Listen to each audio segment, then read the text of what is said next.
chance. There is a time I will forgive you. There is a time that I will lift you up. There is a time that I will love you again. And that time is fast approaching. Yom Kippurim in your 6,000 Yahs 2033. And you might say, well, it's only 2022 now. I got 11 years. Some of you might. Yeah, some of you might. 2/3 of Yisraelites are going to die between now and then. So if you're amongst that group, then you have forfeited this opportunity. And why would you want to wait? The Creator of the universe is offering to celebrate life with you, invite you into his family, liberate you, empower you, enrich you, love you, raise you, teach you, keep you safe. Why would you want to put that off? He is not asking for much in return. He does ask for 5 things, but all 5 of those things are in your interest. He doesn't want your money. No, he doesn't want you praying to him. He doesn't want you worshiping him. Doesn't want you to make any donations. Don't have to make any pledges. Don't have to join an organization. He really doesn't want much from you. The things he wants are all in your interest. He wants you to walk away from religion and politics, from the babble of integrating and commingling religion and politics in particular. That's in your interest, but it's a requirement, a prerequisite for being part of the covenant family. Walk away from cultures and traditions of your people and from religion and politics. These are things that are hugely in your favor. Second, walk to God and allow him to perfect you. Very simple path. Start celebrating Pesach as it is explained in the Torah. Start attending matzah, understanding its purpose. Celebrate Bikurim, Shabuah.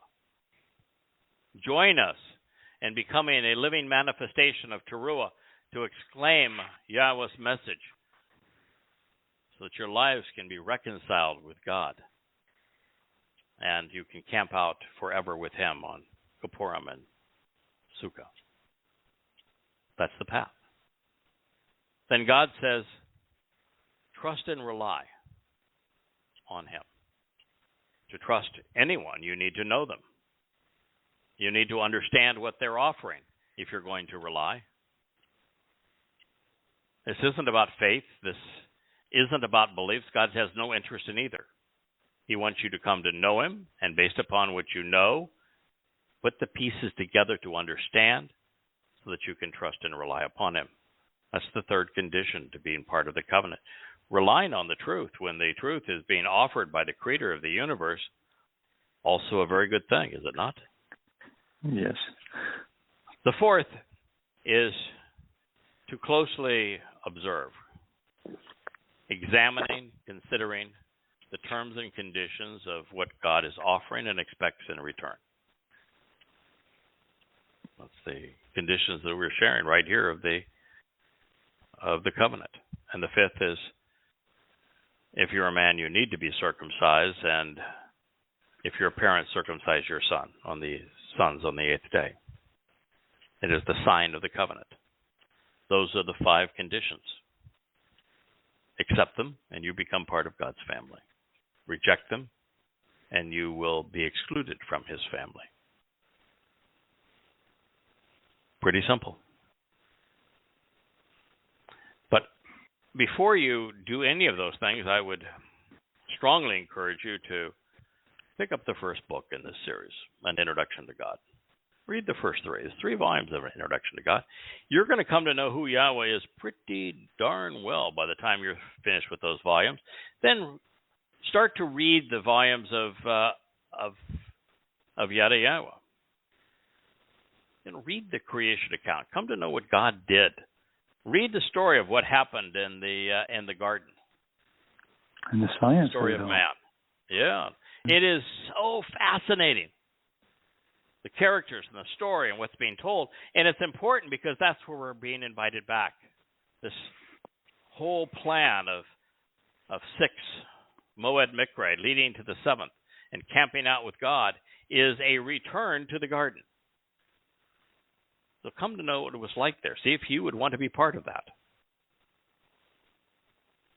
Read those. And then what you'll find is there is a volume devoted expressly to the first 3 Mowed Miqra'ey, explaining what Pesach, Matzah, and Bikurim represent. There's a volume devoted to the 2 harvests, Shavua and Teruah, and another to the 2 Miqra'ey that have yet to be fulfilled, the Purim reconciliations and Sukkah.